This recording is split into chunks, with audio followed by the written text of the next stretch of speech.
نحمده ونصلي على رسوله الكريم اما بعد فاعوذ بالله من الشيطان الرجيم بسم الله الرحمن الرحيم.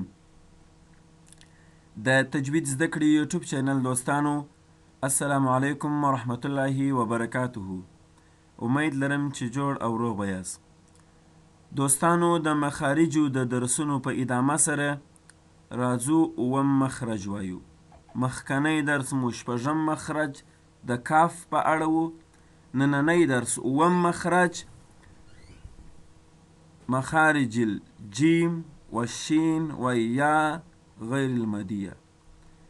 اووم مخرج کې درې حروف ادا کیږي، جیم دی، شین دی او یا ده. دوستانو، د یا یو مخرج موږ او تاسو جوف دهن یاد کړي. جوف دهن د خولې خالګه د هغه څخه یای مده ادا کیږي، خو په اووم مخرج کې چې کومه یا ادا کیږي هغه یای لین ده. یا هغه وخت لین ده چې دا ساکنه وي، د دې څخه مخکنی حرف زور ولري. نو راځو مخرج وایو. هر کله چې د ژبې منځ ولوړ تالو ته پورته سي، دلته جیم، شین او یای لین ادا کیږي. د حروف ته حروف شجریه وایي. دوستانو، په مخرج کې مو ویله موږ چې د ژبې منځ لوړ تالو ته ورپورته سي. د جیم د ادا کولو په وخت کې د ژبې منځ دغه دی، ولوړ تالو ته پورته سوی دی، نسبتاً ورسره مشتې دي، نو د دې څخه جمع نه کیږي. د شین د ادا کولو په وخت کې د ژبې منځ لوړ تالو ته پورته کیږي، خو لږ څه د تالو څخه فاصله لري، دلته شین ادا کیږي. او د یا د ادا کولو په وخت کې د ژبې منځ لوړ تالو ته پورته کیږي، خو نسبت جیم او شین ته به فاصله ده تالو څخه زیاته وي، یعنی زیات به ورڅخه جلا وي. د نن حروف چې دي د دې په تلفظ کې کوم خاص مشکل نسته، اسانه حروف دي، څوک نه پکښ کې غلطیږي، خو صرف او صرف یو دا خبره دیم یاد وي، دې حروف ته حروف شجریه ویل کیږي.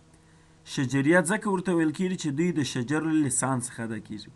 ګورئ، موږ وایي هر کله چې د ژبې منځ ته خو یې شجر اللسان وایي، شجر اللسان چې دغه ځای دی، نو شجر اللسان څخه دوی ادا کیږي، ځکه ورته حروف شجریه وایي.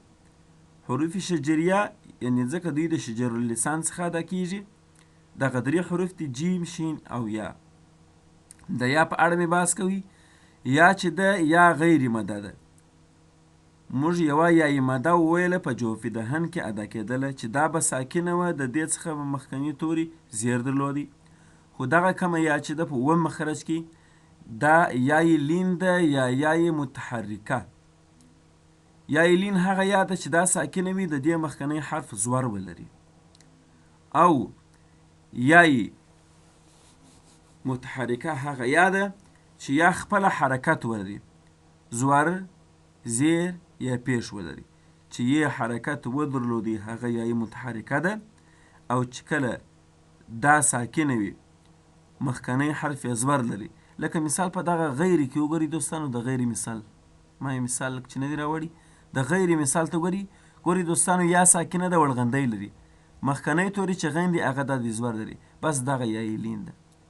نو په اووم مخرج کې یای لین یا یای متحرکه ده کیږي. یای متحرکه هغه یا ده چې دا خپله زور، زیر یا پیش ولري.